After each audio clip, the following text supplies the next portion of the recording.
Hello, David. Hello, Rosabelle. How is my friend doing? Your friend is doing good. How is my friend doing? Yeah, good. I'm feeling good about today. It's been a good day so far, but it could all change. You never know in America when it could go bad, you know? Not just America, anywhere. Anywhere can go bad, but especially America. What's happening in New Zealand today? Not sure. I've just been in my room all day. What are you doing in there? I'm tidying up. It's time to get clean in my world. Here you go. Are you recording me? Yeah, I am. Sorry, Oh, no. God, it's so mortifying. Why am I like this? So, we are about to do a live show in Portland. Mm-hmm. And I'm wondering what you know about Portland or what you think when I say the word Portland to you. What does it conjure up? Oh, well, you know, there's like this big stereotype of Portland being the home of the hipster. I want to say barrels. Does it have a lot of barrels? I don't even know what you mean by that. Like an oak barrel. I just like when I picture Portland, I can imagine there are lots of barrels everywhere. I've never been there and I don't know anything. These questions are a constant ploy to humiliate me. Where are these barrels? Like at bars and pubs and stuff? Well, I don't know, but when I was 8 and I lived with my granddad and he had one of those old computers with text-based games. And one of the first games I ever played was called Oregon Trail. Is the Oregon Trail in Oregon or is that somewhere else? And how did the barrels fit into the game? Well, that's just how I imagine the world of the game. Like you go to a saloon and there are some barrels outside. And sometimes the barrels are the table, you know? Okay, I'm going to keep an eye out for barrels. I have this fear that the more I talk, the more likely it is people are going to start thinking, I can see why you smashed an egg on her head.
Thanks so much, everybody.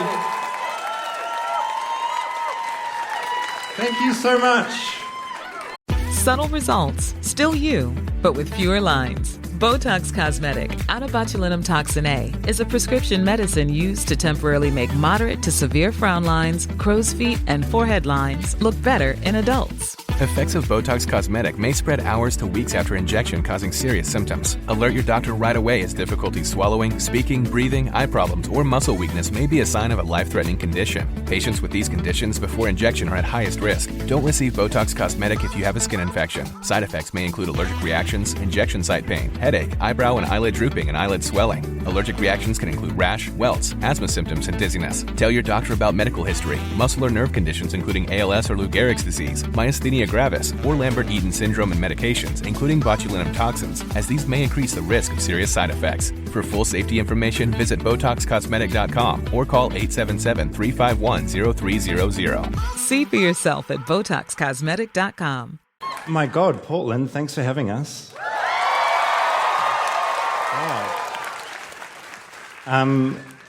So far, I think it's fair to say we love your city. I love Portland.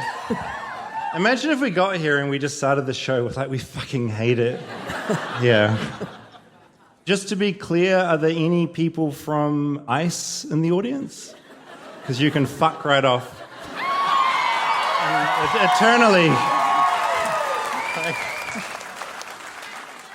Yeah, jump into a big pit of fire.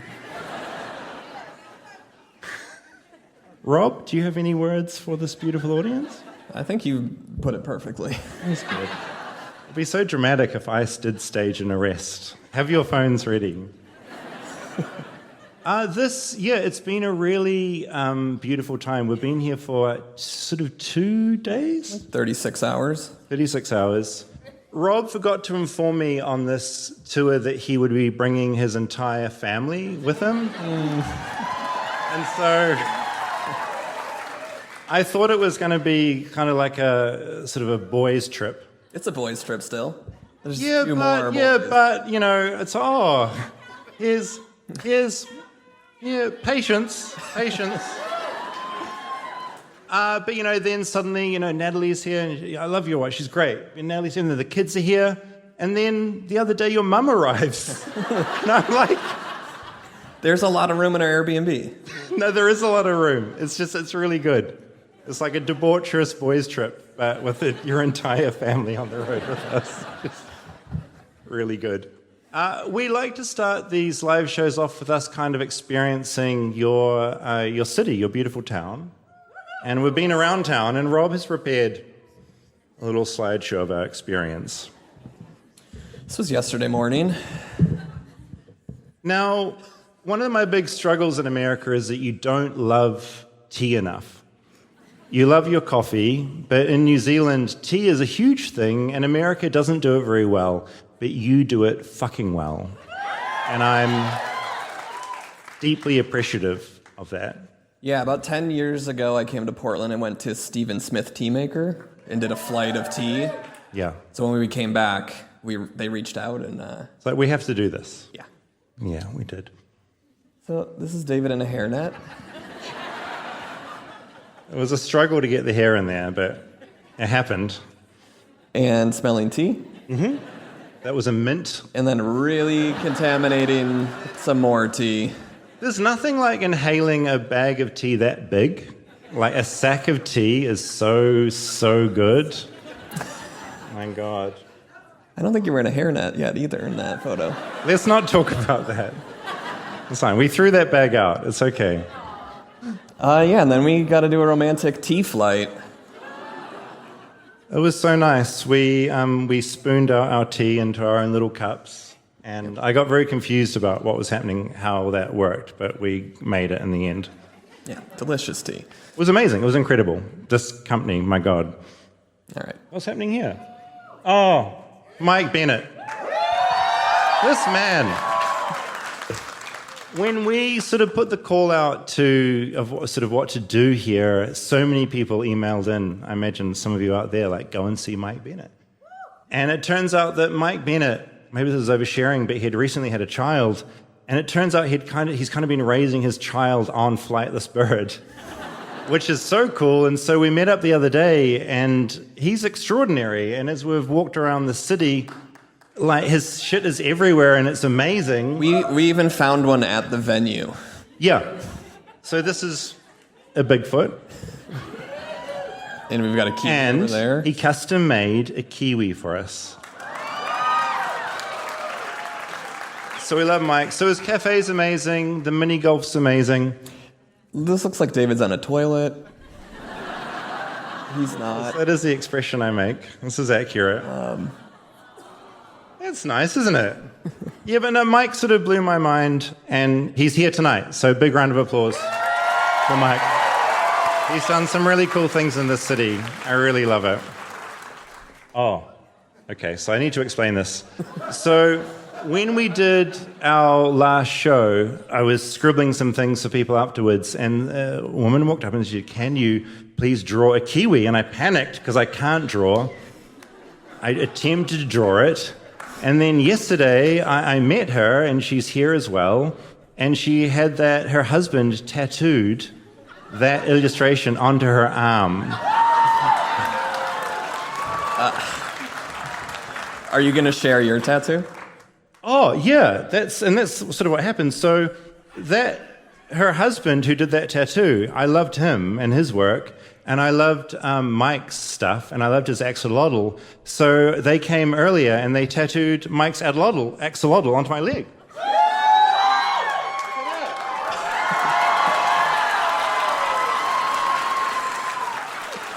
I'm glad you pulled it up from that way. Yeah, I don't Wondering how you're going to do arrested. that. Imagine. Why did that show end so quickly? It's my second ever tattoo, and I'm very glad to have gotten it here in beautiful Portland. What do we do next, Rob? Voodoo donuts. We had to. I mean, I love donuts. I eat them to the point of being sick at times. I've never seen someone eat donuts like you. Yeah. You texted this morning, and you're like, why is the peanut butter all over the faucet in the kitchen? And I'd got peanut butter all over my hands from a peanut butter donut. We assumed it was one of the kids. That was me. And you can't go to Voodoo without So, had to get right. I mean, it's a classic gag, isn't it? Like the dick and balls. And so I thought I have to get this for Rob. And it's so funny, isn't it? Because it's like, oh yeah, he's sucking a cock, isn't he? You know, we all know it. Well, so my mom was coming into town right as we were doing this, and we sent her a text, and I think she's learning right now that was a penis donut. You're so sorry. So sorry. But that is the best mum text of all time. And it's big. Oh. We love books. We love books here. A very confusing store. There's so many levels and there's so many different directions you can go in. Yeah, I think all you got was socks. Yeah. Yeah, I got these. They're I love birds. It's a woodpecker. We don't have woodpeckers in New Zealand. You have them here. They're a beautiful bird. That store is so fucking big. Like, what the hell? I loved it. I'm obsessed with Stephen King, so I got some Stephen King. Very happy. And I got these socks. Thanks, pals. We're a good couple, aren't we? Look at There's this. Calvin in that photo. Oh, yeah, that's Calvin back there. Yeah. Calvin. He's a good kid. Very pure segment we've just had, us out and about in your beautiful town. We now enter a horrific segment of the show called Portland Man. We should start this. We did this first in Seattle, and I feel like it was really tame. It was tame. It got real weird in Portland.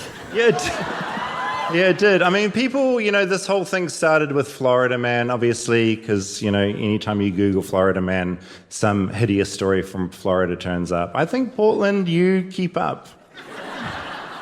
Portland Man awarded over $1 million after claiming his landlord stole his pet cat. This is kind of pure. Attorney Michael Fuller, who won the case last year, the jury's message should be loud and clear to landlords. You need to respect the rights of tenants, especially when it comes to pets.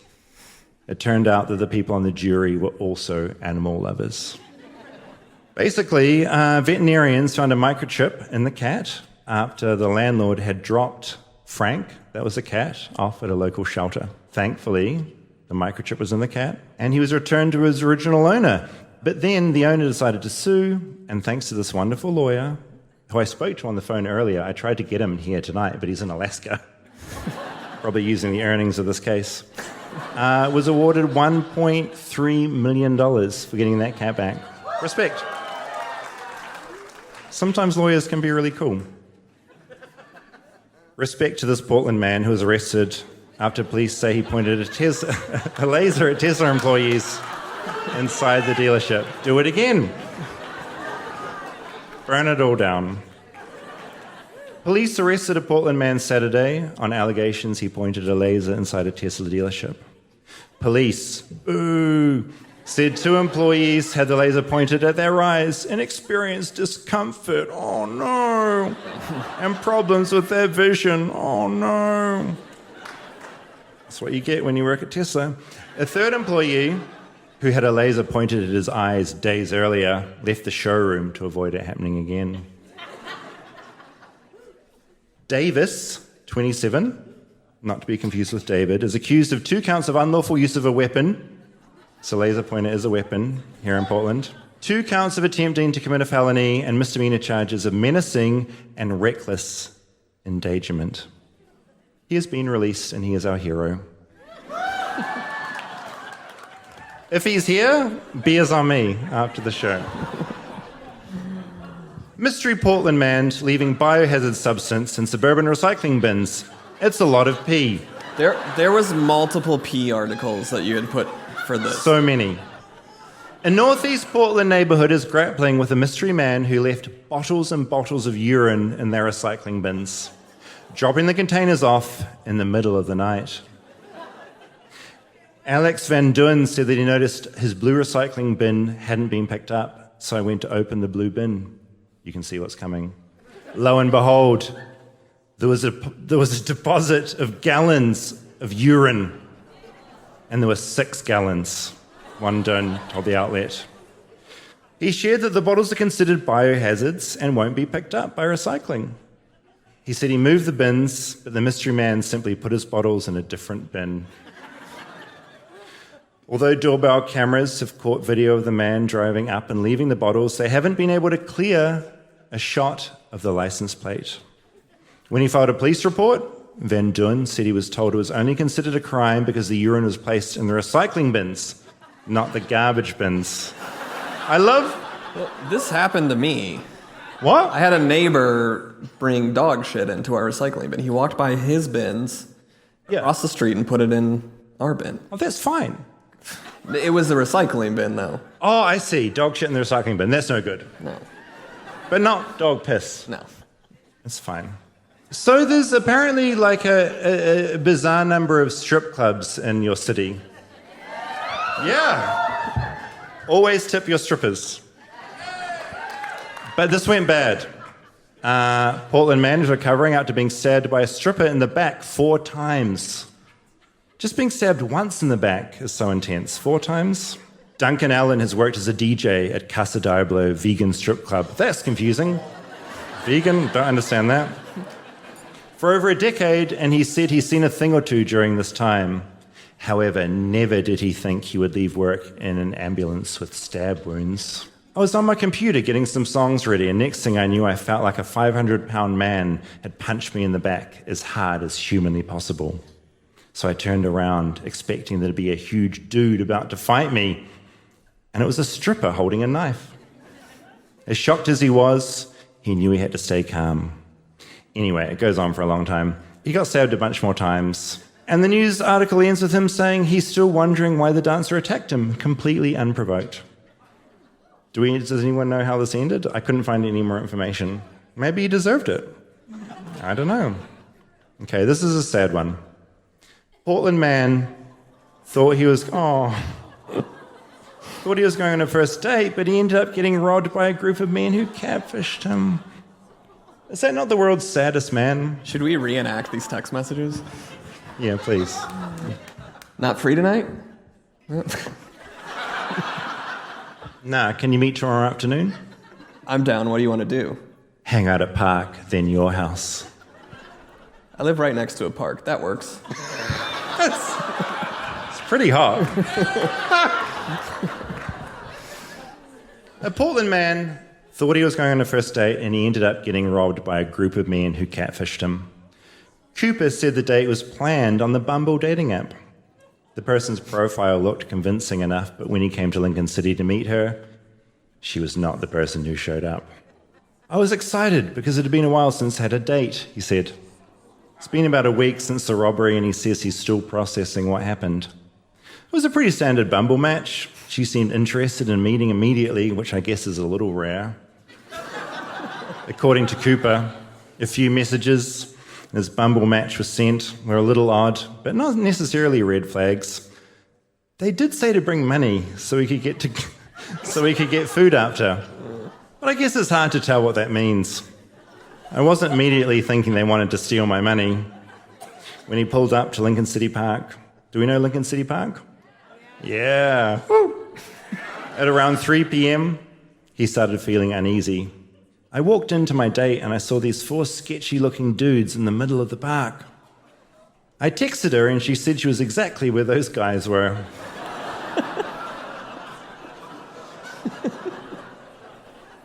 I waited for them to go away, so I felt a little safer to walk back into the park. But then they just popped out of nowhere. It's so sad. And his photo, too. He tried to run away, but the 4 guys caught up with him and started threatening him. What I love about local stories is they go on for so long. Simple details. Anyway, he got robbed. It's horrible. There was no date. It was all fake. Police said they're investigating the incident, but added they don't think this type of catfishing is very common. What a cop-out. He doesn't care about that. He just wants the crime solved. Okay. This is a rough end. Portland man was sentenced to life in prison for stabbing a man to death, dumping his body in the trunk of a car, and lighting that car on fire in 2018. It's not funny. Who's laughing? A Portland man was sentenced to life in prison for stabbing a man to death, dumping his body. The first line is the same as the headline. Dumping his body in the trunk of a car and lighting that car on fire back in 2018. The jury found Thomas Robert Colon guilty of murder last week. He pleaded guilty to abuse of a corpse. Oh no, there's a baby. I'm so sorry. It all ended happily ever after. A fairy came to life and brought them back to life, and everything's okay. And everything was great. Okay. Yeah, that's it.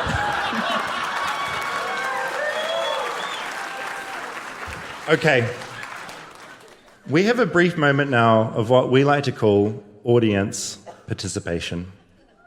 Now, in the foyer, you filled in some cards talking about some of the weird things that you thought your town had to offer.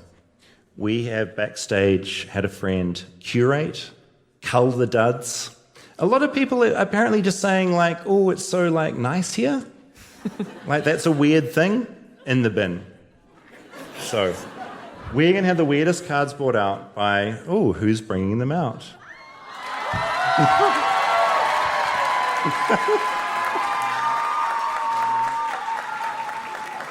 This is Calvin. Thank you, Calvin. You're wonderful. You want to take some of these? Always trying to outstage me. I'm always deeply concerned about Calvin because I assure you, if he was here talking into the mic, our numbers would actually rocket, genuinely. I'm deeply worried about this job. Okay. Apparently, you have a unicycling Darth Vader who plays flaming bagpipes. That's cool. Yeah. I have nothing else to say on that. He plays the bagpipes. That's cool. And flames come out. Flames come out. Oh, that's fun. The Unipiper. I like that. Unconditional love for the Subaru Outback. Wow. I like that. The Church of Elvis. Used to go there as a kid. Weird little electric shrine to Elvis. Put in a quarter and shit happened. It's weird and awesome, as so is Portland. You can get married there. That's cool. It's like Vegas. I don't mean to compare you to Vegas. You're much better. Naked bike riders. Even when there's no event, just cruising around. Do you have naked bike rides in New Zealand? We do. They generally get arrested because it's they do it in exposure. Chicago. It's like a whole parade. Right. Naked people. And you're all okay with it? Cool. That's cool. I'm into it. We're the home to the smallest park in the world. Oh, that's cute. Coffin Club? Not anymore? Uh-oh. What do you mean? Oh no, Japan's taken it over. Your sister city. Kyoto, apparently. Okay, Coffin Club. Bar with a coffin you can lay in. And great absinthe drinks. Very goth. I like that. Crazy bird migration that spiral into a chimney every night of September. Huge hit. I like the sound of that. Being stuck naked behind the bike ride. A naked person looking at other naked people. Stickers. Everyone loves stickers, especially out on the street. We love color stickers here. Most cities' street art stickers are black and white. But we also have super citizens that paint over all of the signs. That's cool. I like a city of color. Yeah. Stickers. Stickers. Okay, I like this. I dress like a child, so I'm into stickers being all over a city. Thank you for filling in these cards, and thanks for keeping things weird. We like weird. Stay tuned for more Flightless Bird. We'll be right back after a word from our sponsors. Support for Flightless Bird comes from Symbiotica. Now, if there's anything I've learned so far this year, it's that small habits make huge differences. My old habits of having incredibly unhealthy breakfast cereals have gone out the window, and that has really helped me. And I'm trying to form good habits instead. And that's where Symbiotica comes in. They make choosing healthy habits easy, enjoyable, and something to look forward to. Plus, don't know if you've noticed this, but spring is here, and we've got an amazing deal from our friends at Symbiotica. There's no better time to hit refresh on your routines. Every morning, I take Symbiotica's liposomal glutathione. Delicious, it's tasty, it's a great way to start the day. It's great for your gut health, which can help support bloating and general digestion. It tastes really yummy. Citrus berry flavor, yum yum. And it's easy to have on the go, and it travels because it comes in easy little travel packs. Now, did you know that your body naturally produces glutathione, but your levels drop significantly as you age, especially after your 20s and 30s, which is exactly where I am now. I am in my early 40s, scary. Symbiotica's liposomal glutathione helps restore what time takes away, supporting cellular energy and defending against free radicals. Replenish, protect, and glow from within one packet. With thousands of 5-star reviews, this product speaks for itself. It's the real deal. Symbiotica's supplements never contain seed oils, preservatives, toxins, or artificial additives. No unclear ingredients or misleading labels. These are the cleanest, most effective products out there. Feel your absolute best going into spring with Symbiotica. Wellness made simple. Go to symbiotica.com/bird for 20% off your order and free shipping. Go to symbiotica.com/bird for 20% off your order and free shipping. Support for Flightless Bird comes from Shopify. Now, when you start your own business, it can be incredibly intimidating and lonely thanks to all the hats you suddenly have to wear. In the past, I've created some online merch stores, and it has been a real hassle to try and figure out how all that works. And I wish I had had Shopify as a business partner to get me started. Because finding the right tool that not only helps you out, but simplifies everything you do can be such a game changer. And for millions of businesses, that tool is Shopify. Shopify is the commerce platform behind millions of businesses around the world and 10% of all e-commerce in the US, from household names like Mattel and Gymshark to brands that are just getting started. And now you can get started with your own design studio with hundreds of ready-to-use templates. Shopify helps you build a beautifully designed online store to match your brand's style. Get the word out like you have a marketing team behind you. Easily create email and social media campaigns wherever your customers are scrolling or strolling. And best yet, Shopify is your commerce expert with world-class expertise in running everything from managing inventory to international shipping, which is really important, to processing, returns, and beyond. If you're ready to sell, you're ready for Shopify. Turn your big business idea into with Shopify on your side. Sign up for your $1 per month trial and start selling today at shopify.com/bird. Go to shopify.com/bird, shopify.com/bird. Support for Flightless Bird comes from ExpressVPN.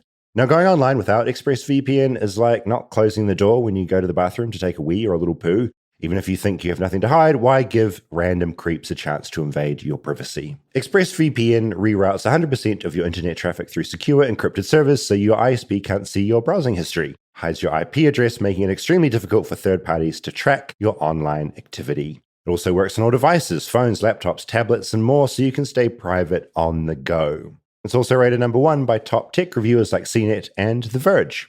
Me being over here in America, I find it very handy when I want to check on things in New Zealand. I can just set my location to New Zealand, and that lets me peek at websites that sometimes I can't look at from America. Thanks, ExpressVPN. I value my privacy, and as I said, I also like to be able to change my location when I want, because that can be really handy on the internet. Now, protect your online privacy today by visiting expressvpn.com/bird. That's expressvpn.com/bird to find out how you can get up to 4 extra months free. expressvpn.com/bird.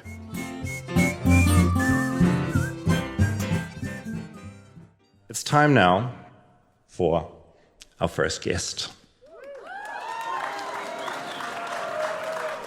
He texted me this morning saying, I'm bringing in the butt print. I know, what? No, that's what I thought.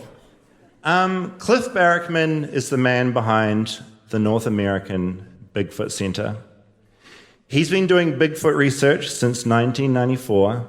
His expeditions have taken him to 46 states around America and 5 continents in search of evidence supporting the existence of undiscovered hominoids worldwide. He's the evidence analyst on Animal Planet's hit TV show Finding Bigfoot. He's applied his skill and expertise to a variety of photographic, video, film, and sound evidence. Please welcome to the stage, Cliff Barackman.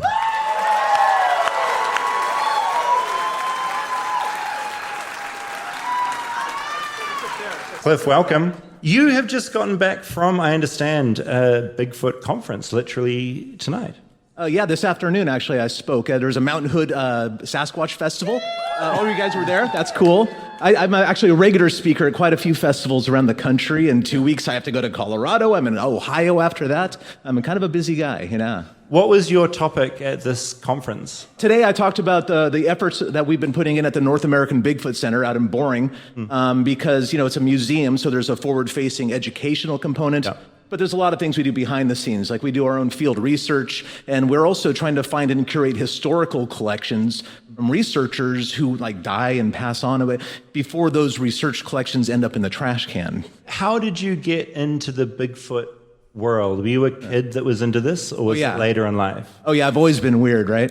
And essentially, I've had eccentric interests all of my life. But when I was going to school, I actually have a degree in jazz guitar, of all things, right? So you never know where life is going to take you. But the music department was on one side of campus, and I was way on the other, and I had a few-hour break between classes. So I would go into the library and pick books off the shelves in subjects that I was interested in, science stuff, because I'm a science nerd.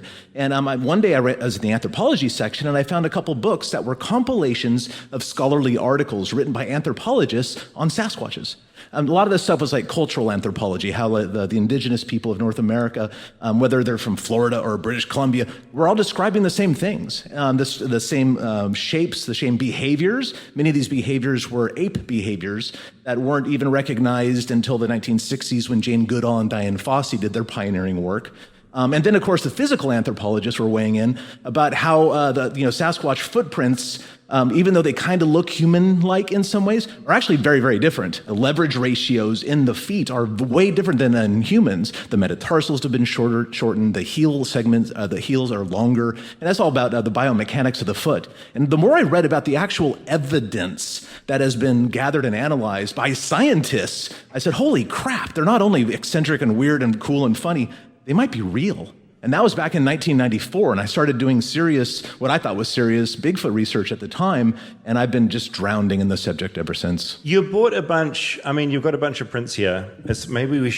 I love a good prop. Can you just explain what this is? Because I know you have a lot of specimens. That's your thing. Yeah. This is a handprint cast in the Blue Mountains outside of Walla Walla, Washington in 1986. This is from a large male, and we believe it's a male because in Sasquatch, it's like all primates, there's a sexual dimorphism, which means that boys and girls are different sizes and shapes. In primates, the boys are bigger than girls. And the footprints associated with this particular hand cast were 17 inches long. And when you graph all of the footprint lengths, it turns out there's clusters in a 16, 17-inch range and about a 13 13, 14-inch range, which strongly suggests, in my opinion, sexual dimorphism. So this is probably a big male's handprint. And of course, it's moved around a little bit. The butt of the palm is down here. You can see the fingers are a little crooked because the shape of the impression isn't really the shape of the hand. It's the shape of the damage done to the ground by the hand. Or if we're talking about footprints, it'd be the same thing. So there's slippage and sliding and that sort of thing. There's a lot of similarities between these and human hands, but there's also a lot of staggering differences. For example, the thumb is at a different place on the palm. It's actually a little bit lower. If you notice that the fingers look short and kind of squat, it's because the webbing in between their phalanges, their finger bones, actually goes up higher and gives the impression of them having shorter fingers, when in all likelihood, the phalanges are probably more or less proportionally similar to ours. But the differences in their hand indicate that they don't have what's called a precision grip like we have, like we can pick up BBs from the table. They have a power grip designed for entirely different things, like ripping apart logs, ripping deer legs off, ripping apart animals, and that sort of stuff. And that's what they do with them. They've been seen doing those sort of things. Let's zoom out and go big picture here. When I first got the internet in New Zealand, I mean, I'm old, so like there was a period like before the internet and when I got the internet. I got the internet, and one of my first things I dived into was cryptozoology. So I was obsessed with Loch Ness Monster, Bigfoot. I felt like I was Mulder from the X-Files, like looking at these like amazing websites about these things. I've become intensely more cynical since then. I believe in pretty much nothing. And I struggle with Bigfoot because it is something that I was obsessed with as a kid. But now here in America, I genuinely don't understand what is going on. You know, you're in a world where this is a real creature that exists. I'm in a world where I think, show me the body or it's not real. Where do you exist in that? Because I also feel like part of America as well is like showmanship and like having this thing. Where do you sit in that world? Because you understand, like, where's the body, you know? Yeah, in order for a species to be academically accepted, we have to have what's called a holotype, which is basically a dead one or a piece of the body in some sort of way. And so far, no one has successfully, because very few people have tried, I'm not a hunter myself, but to kill and bring in a Sasquatch. There's a lot of problems with that. Number one, and hunters are not the gun-toting hillbillies shooting up the countryside that media oftentimes portrays them as. The number one rule of hunting, and I'm sure a lot of you are hunters as well, is that you never, ever, ever pull the trigger on something unless you know exactly what it is that you're shooting at, right? And unfortunately, or fortunately, depending on what side you're on, Sasquatches look just like people in monkey suits, right? And most Sasquatch sightings are about 2 to 3 seconds long. And is that enough time for you, any hunters out there in the audience, thinking, okay, I'm going to pull a trigger and prove a species is real, or am I going to shoot a guy in a suit? Because it's a gray area whether or not it's legal to shoot a Sasquatch, but it is absolutely illegal to shoot a jackass in a monkey suit.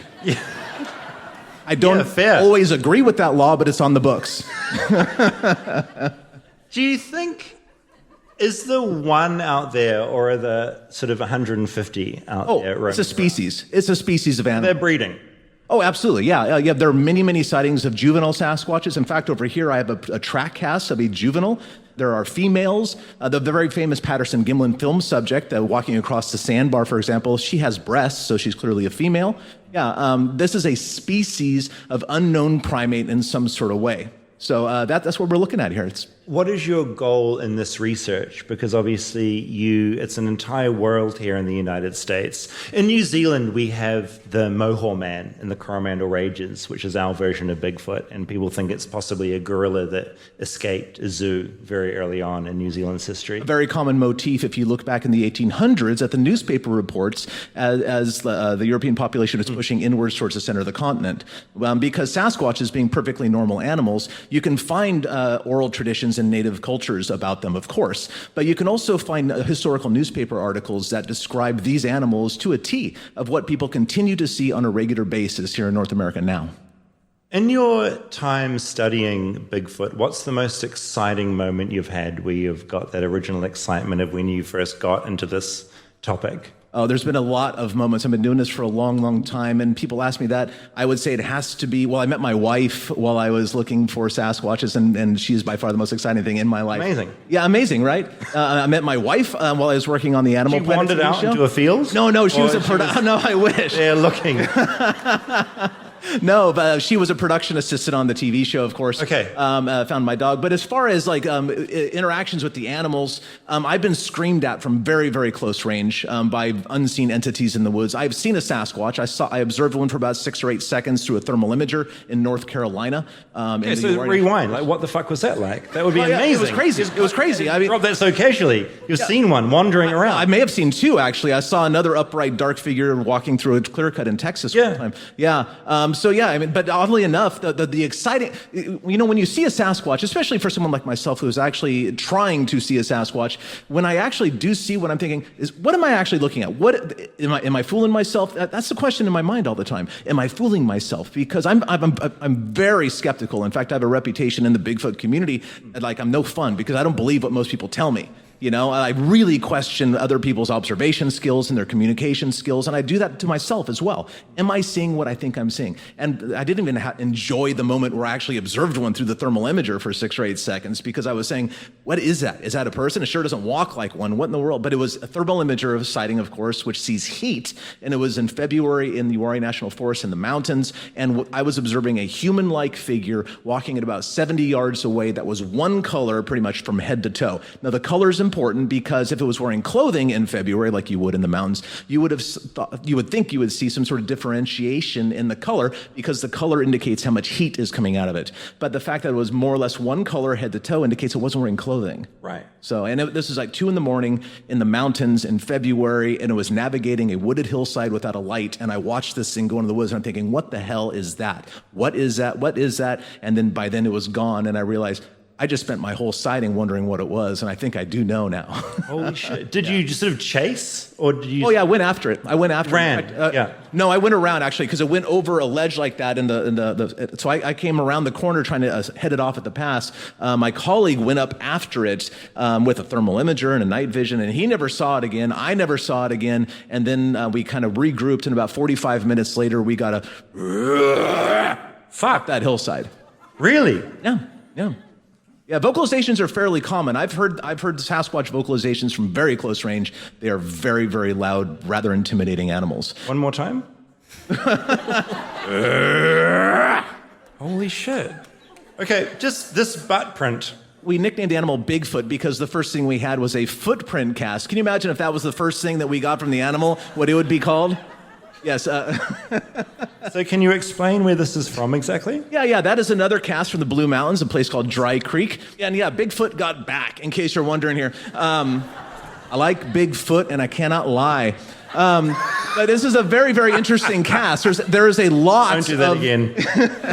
There's a lot of anatomy in here. Yeah, sure, it's a butt and it's an ass. That's hilarious, right? But there's actually a lot of anatomy here that's very intriguing. You probably can't see it from in the back, but there's actually hair striations in this cast. And the hair striations go towards the butt crack, just like the hair on your ass does if you are a hirsute in that region.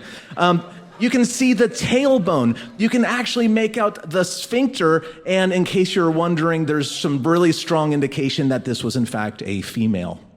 Wow. Mm-hmm. Yeah, and it's an interesting looking cast, of course, because, maybe I'm a butt man or something. I don't know.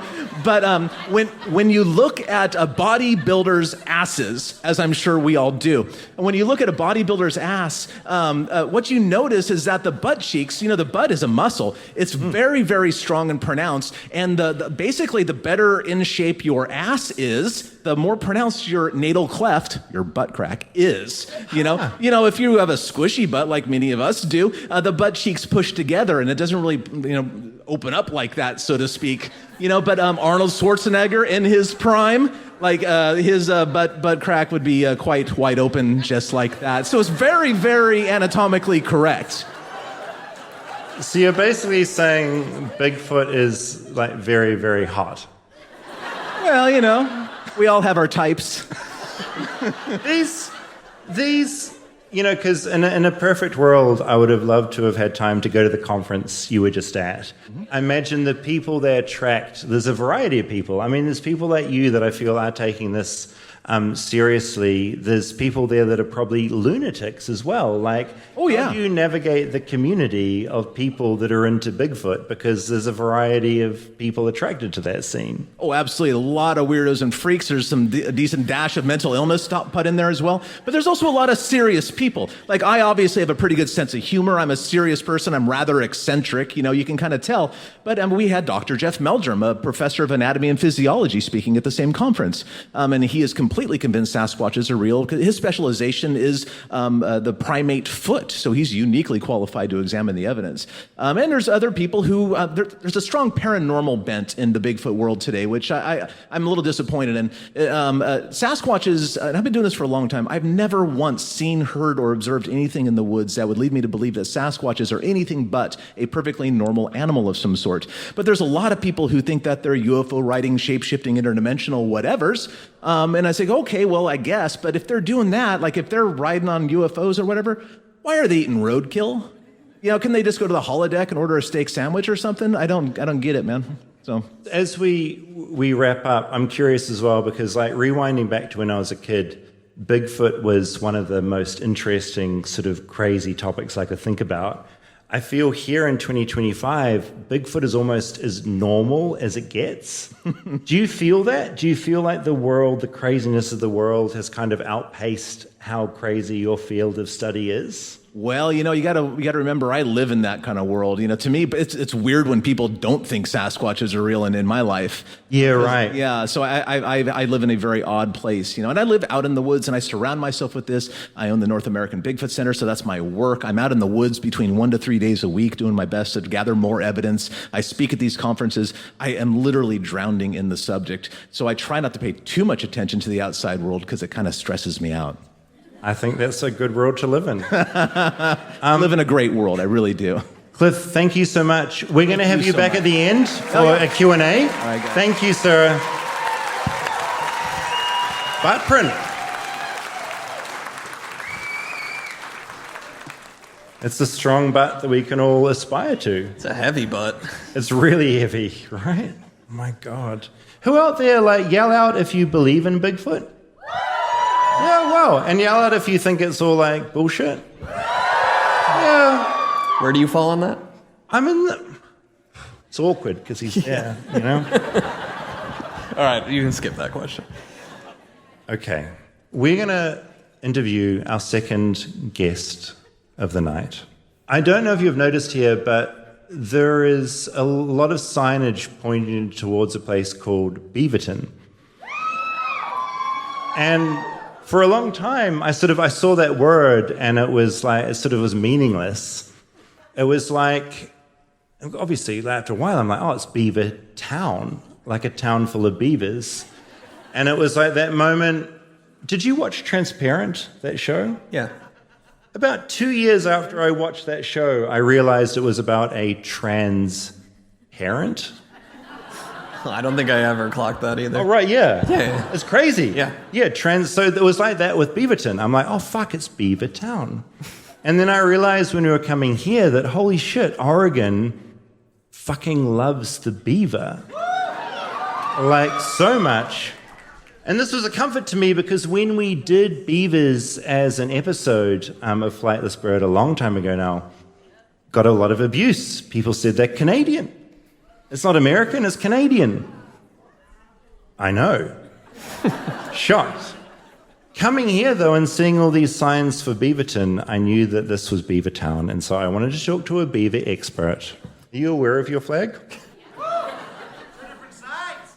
2 different sides. It's only one of 2 flags in the world that has 2 sides. Paraguay is the other flag. The other side of your cheeky Oregon flag is a fucking beaver. There it is. No one told me this until I came here and I discovered this. Holy shit. Beavers are American. And for me, that's very heartwarming because a lot of people told me they were Canadian. So it's really just about redemption for you? It is. Matthew, Guziejka is a beaver researcher from Portland State University. He is a beaver enthusiast. He's been knee-deep in data and knee-deep in mud for fucking years. And his master's thesis, Beavers in the City, dives into the strange and surprising world of urban beavers. Matthew, please come to the stage and educate us.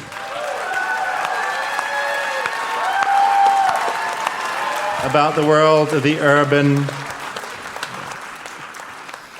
beaver. Matt, how are you? Hey, how's it going? Really good. Good. You love beavers. I mean, who doesn't? What made you want to get into this field of research exactly? Well, the opportunity just kind of came up. I was wrapping up my undergrad at Portland State University. Oh yeah, go Vikes. And the dean of graduate studies had an opening in his lab, and he's like, hey, we have this beaver research. Do you want to be a part of it? Fully funded, fully paid. And prior to that, I had absolutely no knowledge of beavers whatsoever. And I said, yeah, let's fully funded. Sure, why not? So I took the opportunity and ran with it. Over your time researching the beaver, what's been the most interesting thing and surprising thing that you have found out for yourself about this creature that is it's amazing? Well, I think some interesting things about beavers is they are monogamous, so they just mate for life typically, which is something that is not very common in the animal kingdom. And interestingly enough, there's two different species of beavers. You have the American beaver. America. Yeah. And the Canadian beaver? Yes. No, that's the same one. Castor canadensis, which is Canadadensis in that last part. And then you have the European beaver. And the interesting thing about the American beaver, it tends to cheat on its partner more than the European one. Oh, topical. Yeah. But going to your beef about like beavers and Canada and American beavers versus Canadian beavers, the interesting thing about Oregon, we have the beaver on our state flag. It has Canadadensis in its last name, so to speak, so it has that Canadian background. But Oregon, we had beaver on our money in, I think, 1849. And Canada put beaver on their money in, like, 1920. Wow! And then we embraced, as a state, the beaver on the backside of our flag in 1925, so just when the Canadians are putting it on their money, right? And they didn't announce beaver as their national animal until the fucking 70s.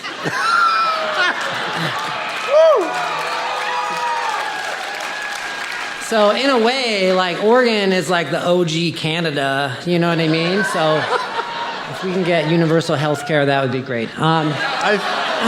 I feel so incredibly vindicated right now. Yeah, so the beaver on the back of the flag, which is the logo you have on the bottom left corner, that is kind of representing of the minting of the coin that Oregon had back in the fur trading days when there wasn't enough fur to go around, so they started to mint their own money to kind of pass out, and that is what was on the money.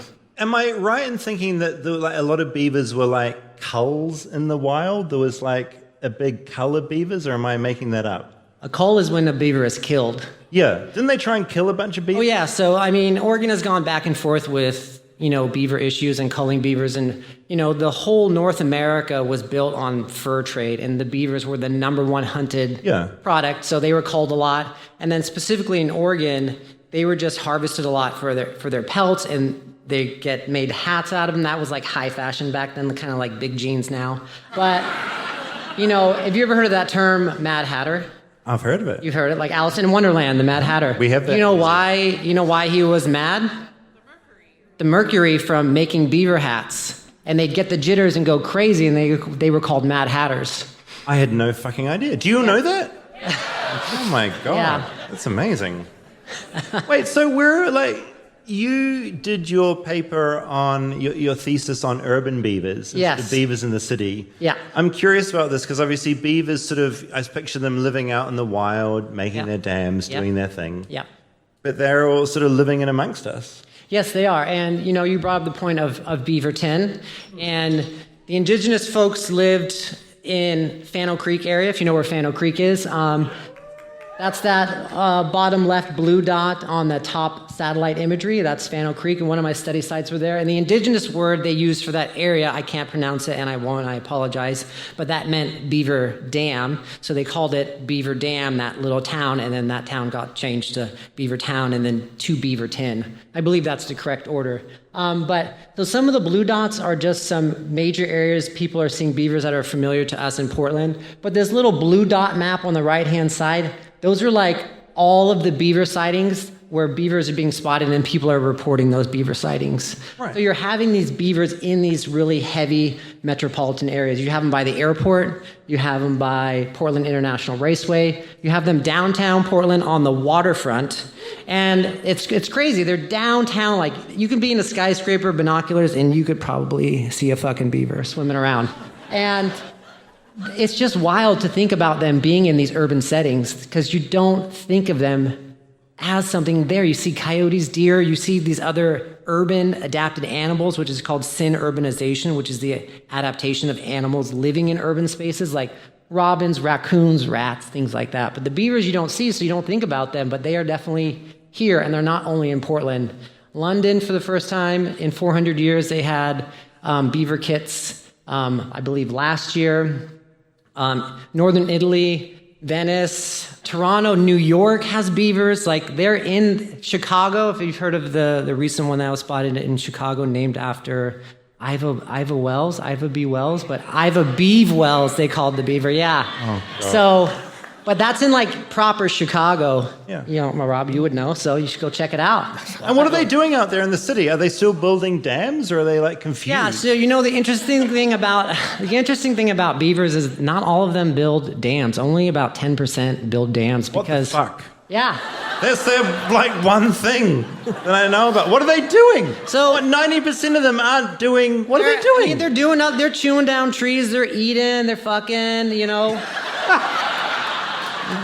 They're doing plenty of other things, but you know, if they build dams because they don't need to build a dam on a lake. It's deep. There's a large water body. They can live there. They'll build a hut, which is what they live in, or pardon me, a lodge. That's where they live. They don't live in the dam. So when they're in these spaces that are safe and large, like a huge lake, they don't need to build a dam. It's when they get into these urban areas, especially, is when they build more dams because they're on channelized streams, they're on narrow waterways, and what they want to do is they want to back that water up, fill that area out, make it deep, make it wide, so they have better access to vegetation around that and deeper water to be safe. So when you're in the city, you know, you bought your first home, you're very proud that you've got your house. Suddenly some beavers move in and you're fucking flooded. Yeah. Like what are you meant to do? Like the urban beaver feels like a very stressful thing to be moving in. It's like the nightmare creature, right? It's like, oh fuck. It's like a raccoon is going to like steal your garbage. But a beaver is going to flood you out. Yeah, and that's the difference between like something like an urban beaver or just a beaver and like a raccoon. A raccoon will come and like fuck up your garbage can, but a beaver will chew down the cherry tree your grandfather planted. You know, it's gonna... Oh, someone was... Oh. Yeah. Americans are so sentimental. Well, you know, Portland's a tree city, so we really like our trees, you know. So it has the ability to do way more damage than such a small thing that we're used to here in urban areas. So what do you do if a beaver moves in? If a beaver moves in, there's a couple of things you can do. The city of Portland does have like this crazy referral cycle of, do you have a beaver? Yes or no? And then, is your beaver causing damage? Yes. Okay, let me go this way. What kind of damage is it causing? Oh, it's really severe. Okay, let me go this way. And you kind of take this rigmarole rap to come up with the solution. But ultimately, you do have options as a homeowner if you're worried about your house being damaged by beaver. Fish and Wildlife will come out and kill it and trap it. No, we don't want that. I know. Honestly, Oregon is pretty behind with the beaver relocation. We don't really have a lot of good beaver relocation programs. Right. Washington State really does a good job.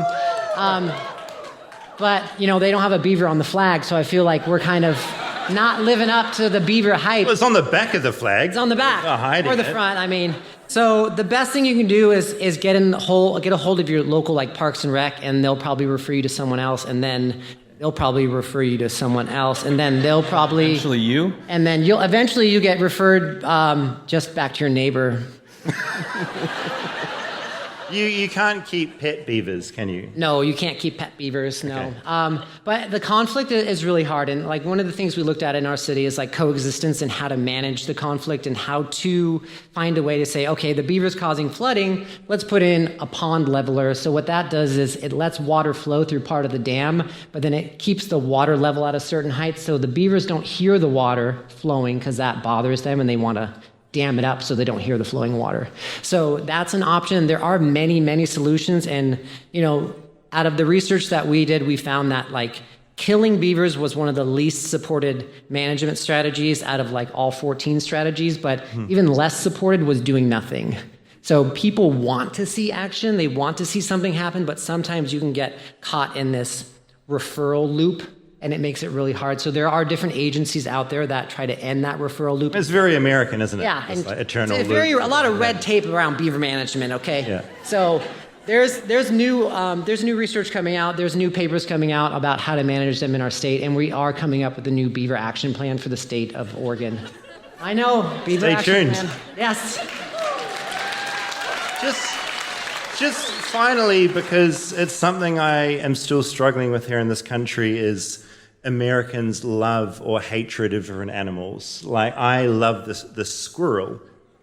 Yeah. Some Americans seem very nonplussed. They treat them like a pigeon. I also love pigeons. Raccoons are kind of treated as sort of, people hate them. They're going through your trash. I think they're one of the cutest things. They've got little hands. They can grab onto things. There's otters running around. They seem adorable. Beavers, I'm wondering, like, where beavers rank in, like, Americans' like love of a creature. I don't know what that is. No. 7 in the list? 7 out of 7 very is what low? it means, I think.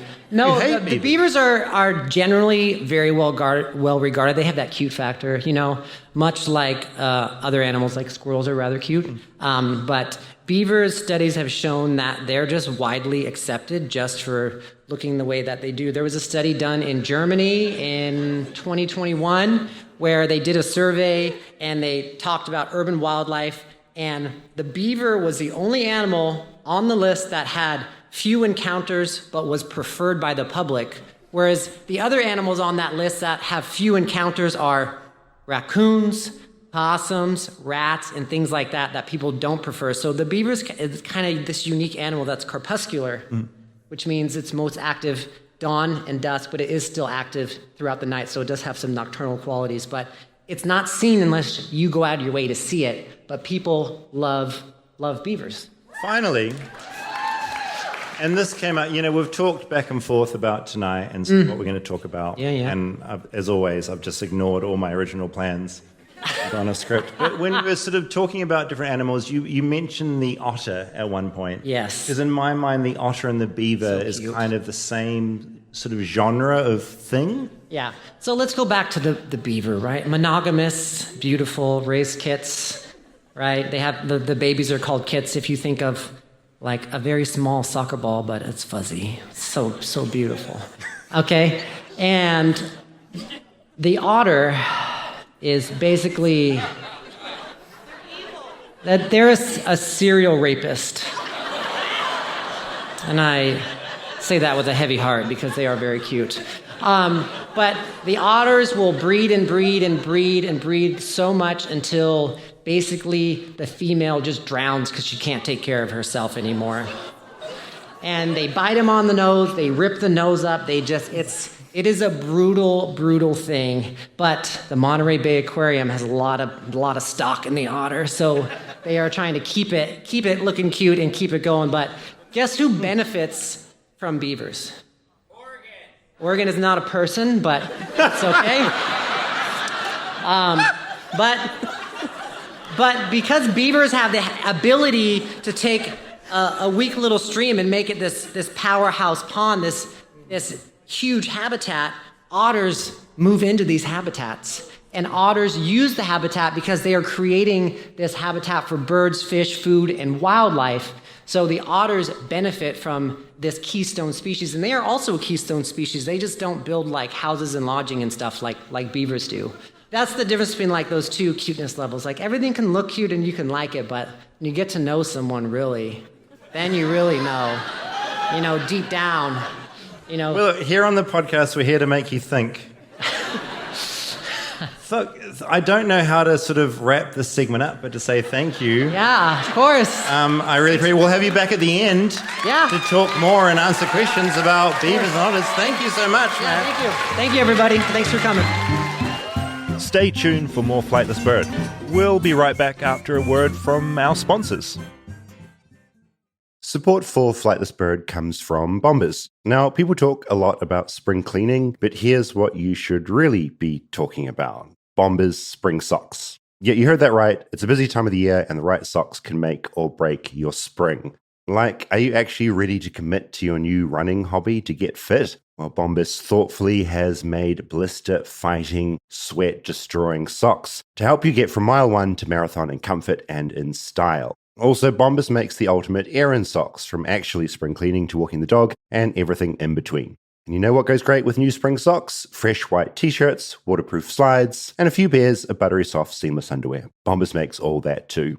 And they now offer international shipping. In addition to the US, they now ship to over 200 countries. I have Bombers socks, which I use when I'm going out. They have great ankle-high socks. They have great running socks. I use all of them. Bombers started making socks when they learned that they're the #1 most requested clothing item in homeless shelters. So thank you for shopping with Bombers. You have helped donate over 150 million essential items. Now that's a lot of socks and a lot of kindness. Head over to bombas.com/bird and use code BIRD for 20% off your first purchase. That's bombas.com/bird. Code BIRD at checkout. Support for Flightless Bird comes from Spot and Tango.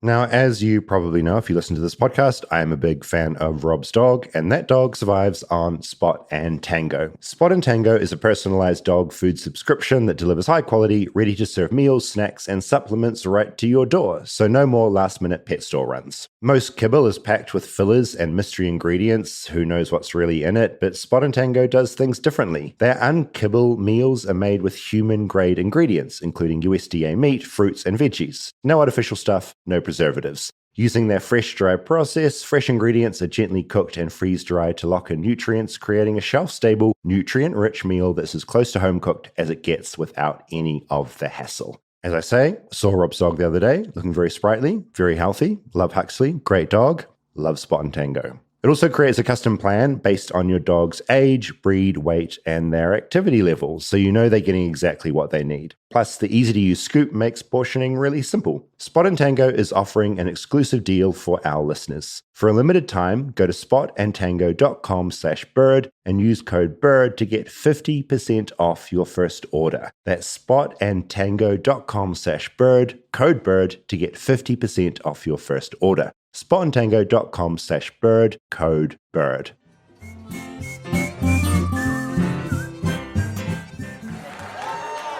Oh my God. Shocked. Who is shocked by otters? No, I was. Horrible. Were you shocked, Rob? That otter stuff, yeah. Rob, you're always cool and contained. Always. It's incredible. I'm shocked constantly here, and you're like, oh, yeah. Raping otters, it's fine. At the beginning of the show, I called my friend Rosabelle.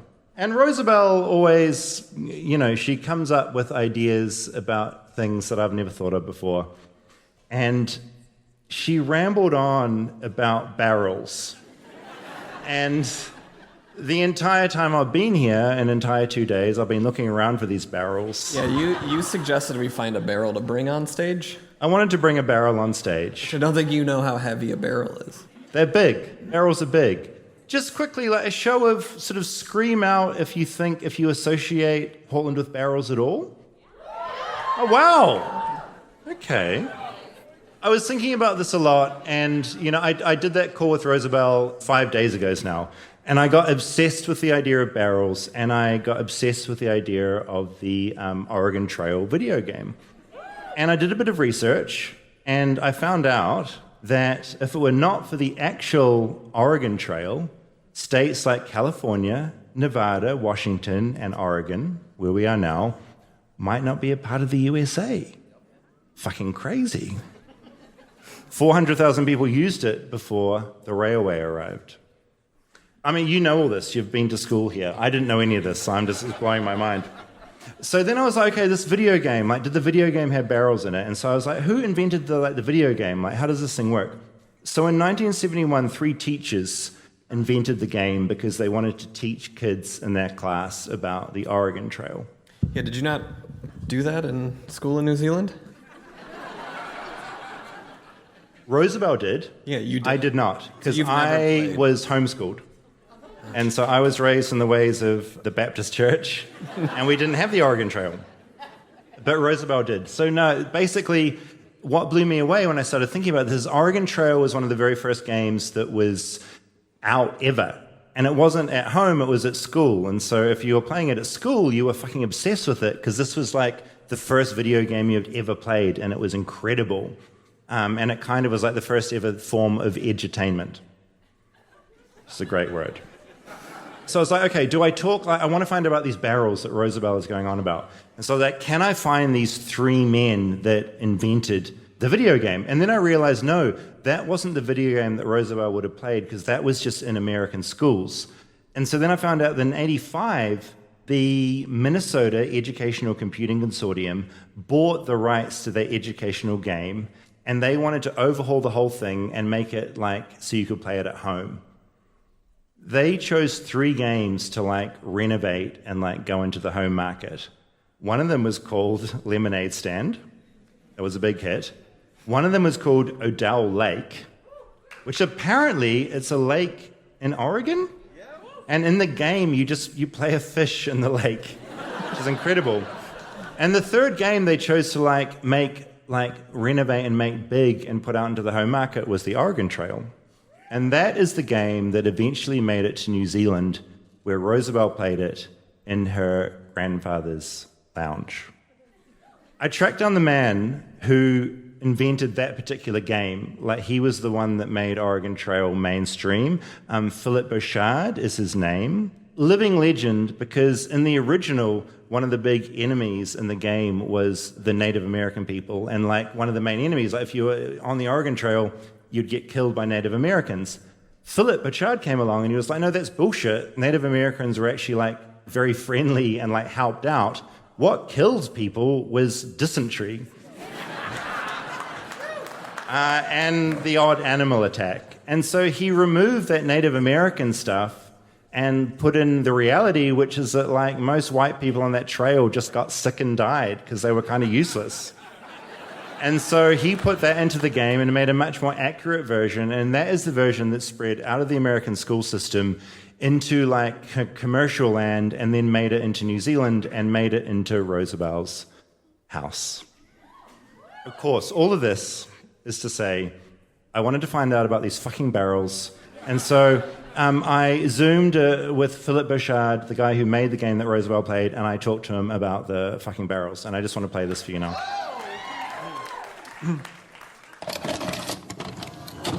Were barrels a big part of the gameplay in the game, or is my friend misremembering? Okay, I think I have an answer. On the Apple, our graphics were pretty crude, but when you're going, because we only had a resolution of, I think it's 280 pixels across and 192 high. You can't do a whole lot with that much, and only 6 colors, and limitations on which colors can go side by side. So but within that limitation, we did, Cheryl Kaplinger, our lead graphic artist, produced some very nice graphics. And when you go into Matt's store at the beginning and make your purchases, I think there are barrels on the sides in the picture. And later versions of the product might have been more explicit about these barrels. And I presume that, I don't remember this for sure, but we might have actually counted the quantity of some things in terms of barrels. Like, I don't know if we said pounds of flour or barrels of flour. Though I'm thinking it was pounds, but I don't know. In other words, I don't have a big association of barrels with the product, but it's not a zero association either. Yeah, so Roosevelt, my friend, isn't going insane. No. And it's interesting, as young people, we do sometimes really remember certain details that stick out to us more than others. So it's quite reasonable. Okay, I'm going to pass that on to her. Speaking about this game in really broad terms, there are thousands of games out there. Some of them stick and some of them don't. What do you think is the fundamental DNA of this game that you made that has made it stick and resonate with people?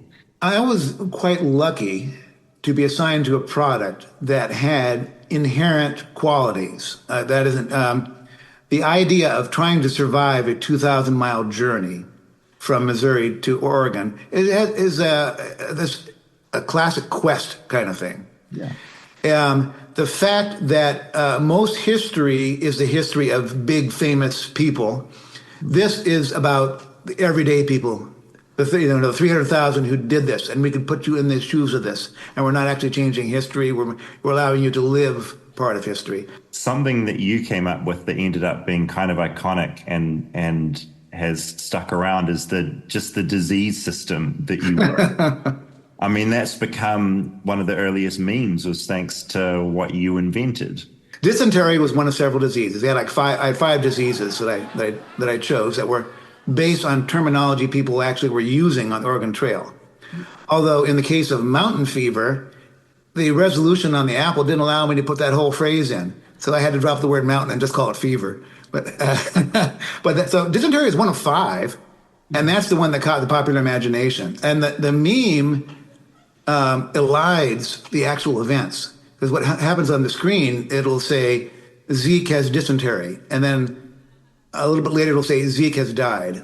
Or if you're the last person, it'll say you have dysentery, and then maybe say then you have died. And the meme says you have died of dysentery, which combines the two notices. Before you go, I have a very incredibly American question for you. This is a game that across the entire series has sold something like 65 million copies. It's in the Video Game Hall of Fame. Has the Oregon Trail made you an incredibly rich American man? No, not me, not any of my teammates, nor any of the 3 guys who did the original one. There was no compensation per se, but in my case, I was a staff member, so I got my normal, very small salary during those 9 months. Some people got rich. It was the state sold the company at a steep discount to some investors, who then turned around and sold it for millions of dollars, and they got rich. And a few of the top officers of the company had stock, and we gave them stock, and they got rich, but no, not me. But I didn't do it to get rich. So when I was working on that product, getting rich was not a part of the whole thinking. Philip Bouchard, an American hero.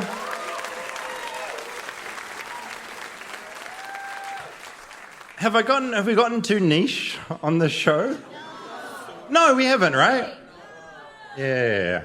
Philip Bouchard, I love him. And so Roosevelt wasn't completely insane. There were a couple of barrels in the game, but also not a lot of barrels. I think she was confused, and she was maybe thinking of wagons. Yeah. Or Donkey Kong, maybe? Yeah, she was. Playing Donkey Kong the whole time. That's right. I'll egg her again on the head. Okay, we're coming towards the end of this. Thanks for sharing this night with us. It's really special. We'll be outside afterwards. Come and say hello. We have the final T-shirts that we made. These heavy metal branded T-shirts. It's our last batch, so this is the only place to get them if you want them. We'll be out near the merch stand afterwards.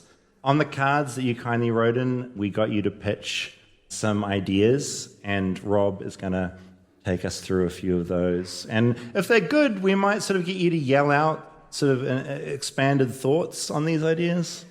We'll see. Giant pumpkin competitions. Oh, I'm intrigued. That feels generically American, not specific to Oregon, right? I feel like everywhere I've been in America, there's fucking pumpkins. You love them. Yeah. Good, though. Having gone to school in New Zealand and the US, this is a whole thing. U.S. college admissions. Yeah, that's fucking crazy here. That's worthy of a new topic. I agree on that. Skinwalker Ranch. Oh, yes. I don't know what that is. It's if I believe it, it's an area of sort of spiritual paranormal activity. There's some like local history to the place. I have an in with Skinwalker. I went to Universal Studios with the guy that owns it, which is insane. So I actually have like a weird in I haven't chased up on yet, and I need to go. Okay. My other memory from going to Universal with the guy that owns Skinwalker Ranch is the background on my phone was Mitch McConnell having a stroke. And I remember when I put my phone down to be scanned in the line for Universal, like the light came on bright, and the person scanning just looked down at my phone and saw Mitch McConnell. You know that moment? He spaced out for 3 minutes, and it's awful. It's not funny, but it kind of was.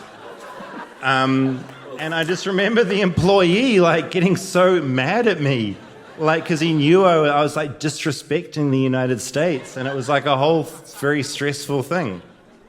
Anyway, it's still my background. Okay, Southern frats, frat culture. I am intrigued because we don't have fraternities in New Zealand at all. I feel like it's not even real, but apparently it is. I thought it was just in movies. Filibustering. I don't know that word. I'm not quite sure how to describe it either. Filibustering? Yeah. Oh, you speak for a very long time in Congress, and you filibuster. There was an amazing man who did it for like 24 hours recently. Yeah, fucking amazing. Yeah. No, I love this. Respect. And yeah, Portland strip club culture. I'll be exploring that later tonight. So thanks for that. We did trick my mom last night in the car and told her we were going to a strip club. Oh, she was mortified. Yeah, we took Rob's mum out for some like coffee and cake, and on the way, Rob was like, "You do know where we're going, right?" She got like a bit tense. And then you said strip club, and deeply concerned, like deeply worried, to the point where I felt awkward, like we were like tricking this, like, because your mum is so lovely and great and kind, and you're just constantly harassing her. And it was awful, and she was panicking in the car, and I just had to turn around and say, like, no, it's okay. There's no strip club. It's all right. I would like to invite our two guests back onto the stage for a riveting 7.5 minute, I'm running the time here, Q&A session. Cliff and Matt, please return to the stage, and we are going to talk Bigfoot. We're going to talk beavers. You have to move your dolls. Yeah. These travel in my suitcase with me. Okay, so we don't have a mic running. We don't have a mic running in the crowd, but you can basically put up a hand. We'll point. You yell. We'll get through it. Okay, sir, beautiful shirt right here. Can we talk about the relationship between beaver and platypus? Deeply specific, and I love that question. And we have an expert here. We could, but I'm not a beaver biologist. I don't know the relationship between platypus and beavers. You know, a beaver is a mammal. A platypus lays an egg and is hairy. I mean, that's just all I got. Beautiful. I love it. Okay, next. Can you repeat that question? Yes, she wants to know beavers versus nutria. Do you know what a nutria is, David? No. Okay, a nutria kind of looks like a beaver. They got the same colored teeth, kind of same body shape, but they have a long, very long rat tail. Yeah, they're gross. They're gross. What are you talking about? And they're This is so specific. I was worried about Oregon Trail being specific. Nutria are highly invasive species here in Oregon, but you know they're mean. They have a lot of young. They rear a lot compared to beaver. But you know Smith and Bybee, which is in North Portland, as we know by the airport, they have nutria and beavers there, and there is visual evidence, oral evidence of nutria actually collaborating with beavers to put a dam together. So. Yeah! There's a little We can come together. Yeah, we can. America can be great again. There's a little... The rat-tailed one with the one without a rat tail. The beaver. All building a dam. Yeah. Beautiful. Yeah. What the fuck are you talking about? Yeah, but that's the main difference between those two. You know, they're not the same, and one's invasive, and you can trap, kill, and eat the other one. Wow. Yeah. Eat them and kill them. Okay. Okay. Any other questions? Over here, yell out. Oh, yeah, the anal glands of the beaver. So castor canadensis, castor oil, we're all familiar with that. And, you know, there's shit floating around that. There's the anus, which is the butthole for scientific people. It doesn't come from the anus. It has glands on the outside of the anus that secretes this musk that is kind of vanilla-y in scent, deep leathery, and it used to be used to do some natural flavoring in foods. Now they make it synthetically to do that, so they don't have to do they? that. Yeah, I hope so. But, you know, what it still gets used for is it gets put into, I think, a certain kind of whiskey now. And also it gets put, even back in the day, it was used for perfumes and stuff, and it's still used for perfumes to this day. And some of it is synthetic and some of it is not synthetic. So it still is something that is used. And, you know, if you want to smell it and you live in a city, you're in luck. Okay? They make scent mounds during the mating season. You can go find one. And Sorry, a scent mound? It's like you with the Bigfoot details. You drop these crazy lines like it's normal. A scent mound? A little mound, and you can just go, give it a little sniff, and, you know, you'll see if you like it or not. It's not that bad. Okay. Use you can use. Sir, beard, grey shirt. Okay, so the question was, and I am just repeating this because in case we release the episode, I have to have the audio. Is there a specific scent that a Bigfoot will release from the anal glands, any gland, wherever? Yeah, not the anal glands. A common, Sasquatches being perfectly normal animals have been around pretty much forever. And wherever the word Sasquatch was coined in the 1920s, the word Bigfoot was coined in 1958. But they're around, right? So the local people who lived in the area who saw these things had other words to describe them. And one of the terms is skunk ape, that they use that down in Florida, right? And it turns out only 10 to 15% of sighting reports have a smell associated with it. I've smelled it 3 times out of my 31 years of working on this stuff. This is very, very rare. But in the Trinity Alps, I smelled one in the Sierras immediately after a sighting, and then I also smelled one a day after a woman saw one on her property in Kentucky. All 3 times it smelled exactly the same to me. It was very, very jarring. I think if I were to encapsulate that odor with words, the best description would be dog shit parmesan. Wow. I love my work. Okay. 3 more questions. Yeah, do you think it is likely that you will encounter a live Bigfoot in your lifetime? Well, I do. I've encountered them actually several times. I've put my eyes on one or maybe 2 times. I'm not sure what that second one was. Well, the question is, do you think there'll be a point where we as, you know, I'm interviewing you as an audience out there, we all want to believe in these things. We all want the specimen, the thing that we go, oh, we can finally believe. Like, will we get a body? Will we get a thing? Like, I do we must. That. I really do think that, and I think we're getting closer all the time. Just recently, the last year and a half, 2 years, North Carolina State University is now undertaking a study. It's a university-sponsored study, the first and only of its kind. Now, they got it past the guards, so to speak. They're like, we're going to study Bigfoot. No, they didn't quite do that. But the guy who's putting the study together is a guy named Darby Orcutt. His job description at the university is interdisciplinary project coordinator. He basically gets these people to talk to these people in the 2 departments that never really speak back and forth. But he got it past the guards, so to speak, by describing the project like, we are giving grad students and postdoc students opportunities to examine real unknown samples from North America using whatever techniques, genetic, whatever techniques they want to identify the species. And they're undertaking this large study. The North American Bigfoot Center, we're working with them closely on some interesting projects. They're soliciting hair and possible blood samples and flesh samples. We're doing that. They are are doing their best at this moment to push the study ahead. And if they start getting genetic hits on this, that's going to raise a tremendous amount of effort all throughout North America, through all the institutions. So I really am very optimistic about this unique and fantastic study. The literal first study sponsored by academics of any sort on that level. So I have great optimism, essentially, because technology is catching up to the Sasquatch. Let's hope that Donald Trump doesn't hear about that. All right. Calvin's got a question. Calvin has a question. Okay, dead silence. Calvin, what's your question? Do you think Bigfoot is mean or not that mean? Well, I'm not sure mean or not mean is the way to couch it, really. But now, they are wild animals. They are scary animals, I'll tell you that. They're very human-like, which makes them even more horrifying. They're everything everything monstrous that we've been trained to fear, you know? So I would say that they are... He's a child, Cliff. 8 years old. He's a child. Dear Lord.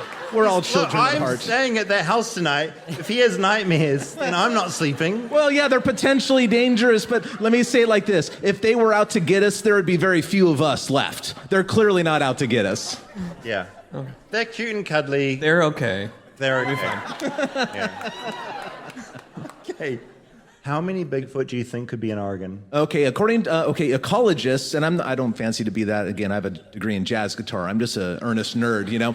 But ecologists who take the Sasquatch subject seriously, they're obviously very rare, but they estimate there's probably at least 100 black bear for every one Sasquatch. And I like that number because it's easy math, frankly. Dr. Jeff Meldrum from Idaho State University estimates maybe 150, 200 black bear for one, but I like 100 to 1. Now, right now at this very moment in Oregon, there's about 30 to 35,000 black bear, right? And we have the third highest number of forested acres of all 50 states. You know, Alaska's number 1. Oddly enough, Georgia's number 2. And then Oregon is number 3. So we have a lot of habitat for them. But so maybe 300, 350 Bigfoots, maybe. It seems that's a pretty reasonable number. It sounds like a lot, but it's not. Seems like a lot. Yeah, it seems like a lot. It seems like a lot, but think about this. Think about, you're an Oregon native. Count how many black bear you've seen in your entire life. How many black bear have you seen? Oh, fuck. None. Black bear or blackberry? I think black I bears.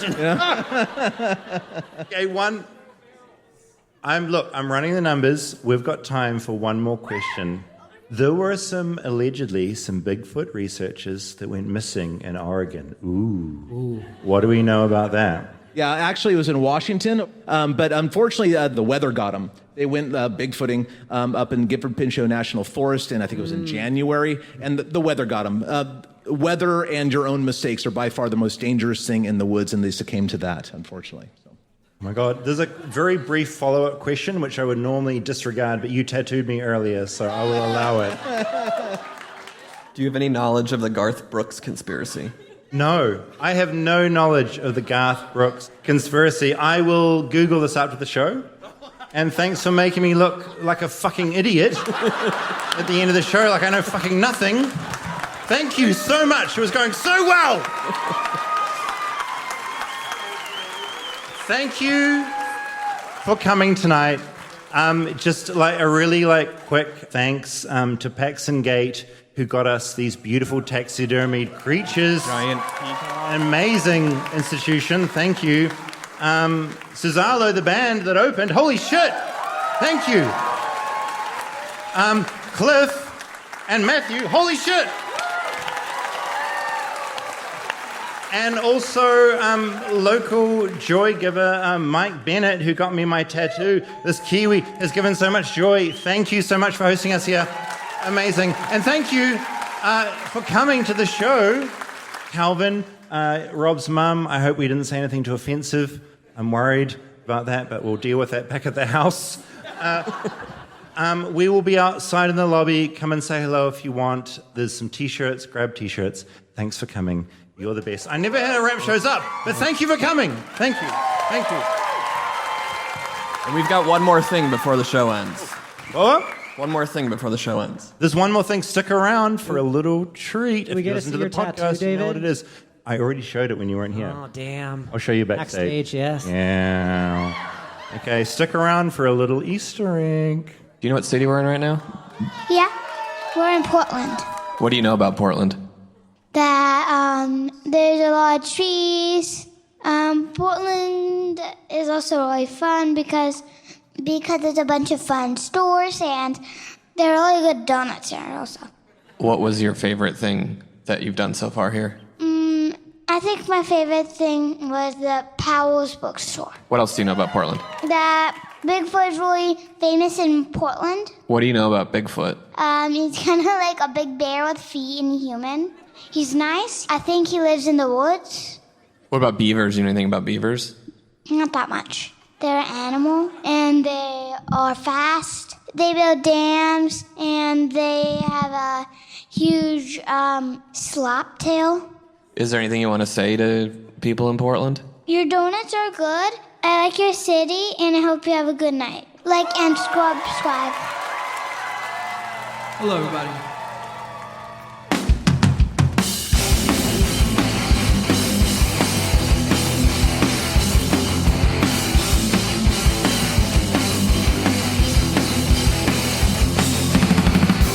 Copy paper box, flight jacket and old notebook, pieces of a life that was scattered up above. To the clouds of a pink sunset, all you loved I can't forget. You were out on your own. I wish I would have known how hard it really was.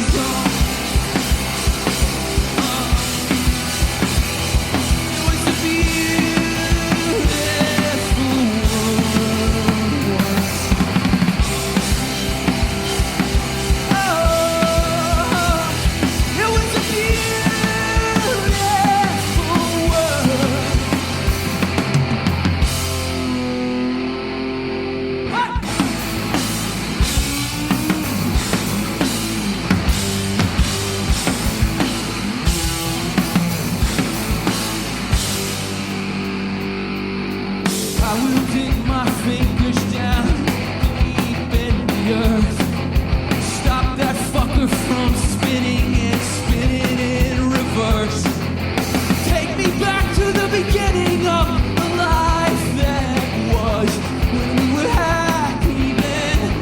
I wish I would have known how to bring you back home.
It was a beautiful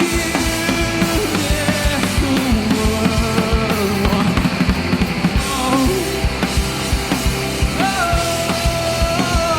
It was a beautiful world. And I hope one day when I wake up we'll be together. I hope one day when I wake up we're back together.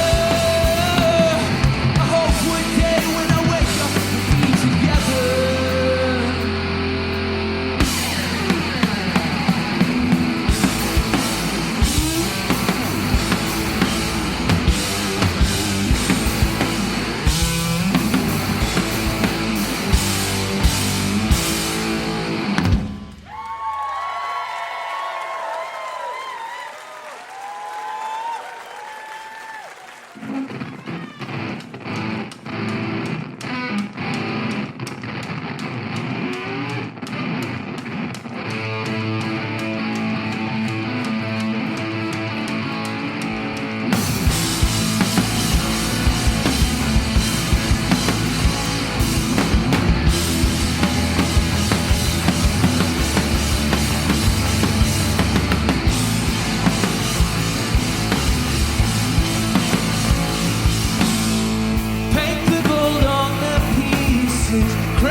broken. Everyone is crushed and shattered. Now there's nothing left but a river rising.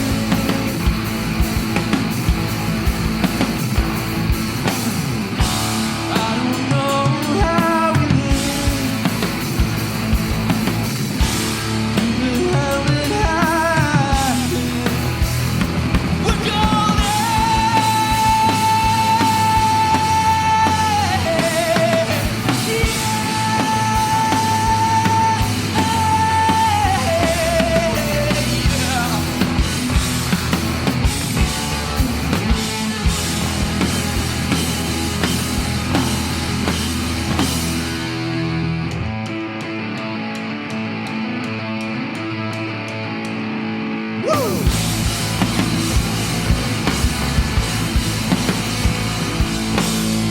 Echoes of a life that once was cracked and broken. All the perfect imperfection we're drowning in a river. Cold rising.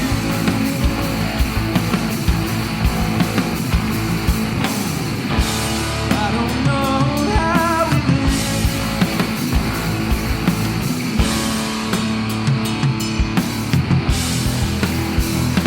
We're golden.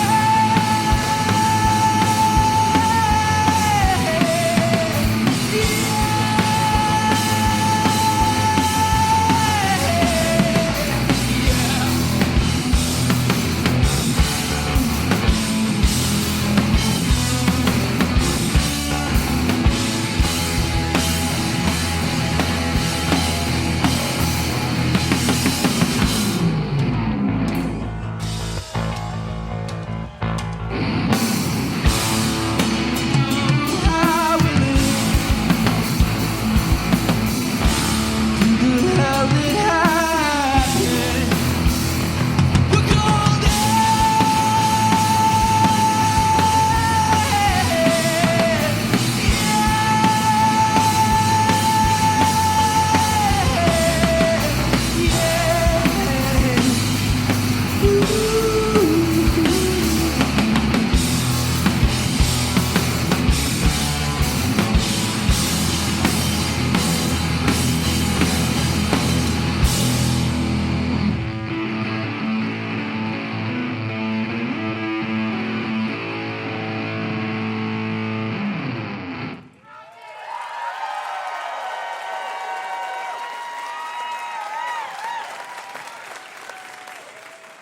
Hello, everybody. We're Suzzallo from Seattle, Washington.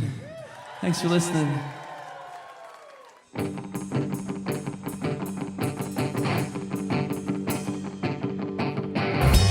You became the sky, gray and the white, against the blue. Hope you're doing alright. You became the clouds that followed me around. I'll always be with you. You'll always be with me now.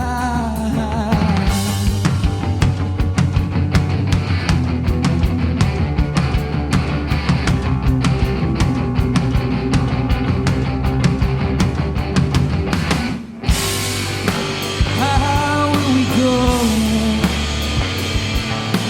Shattered to core. We will live up in the sky from now on, with the birds and the clouds and the stars. All that you love in the constellation.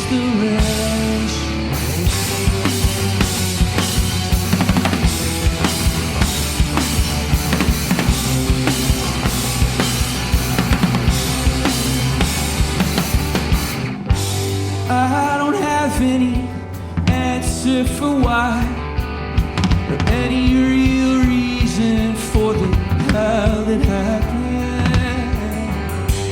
But I still believe in, and I remember the way we were when we were together.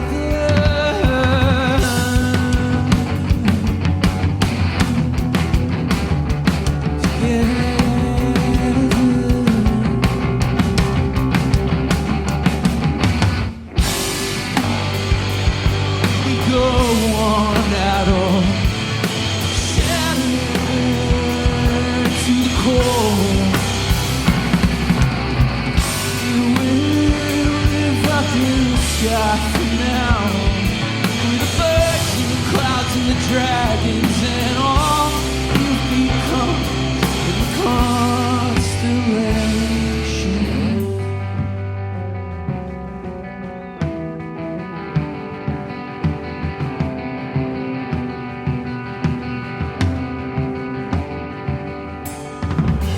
Hey, where did you go?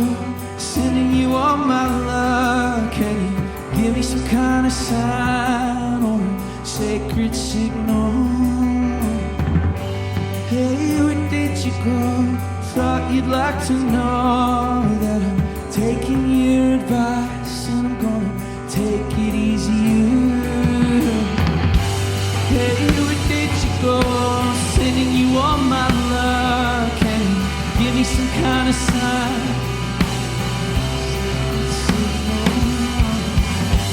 Hey, where did you go?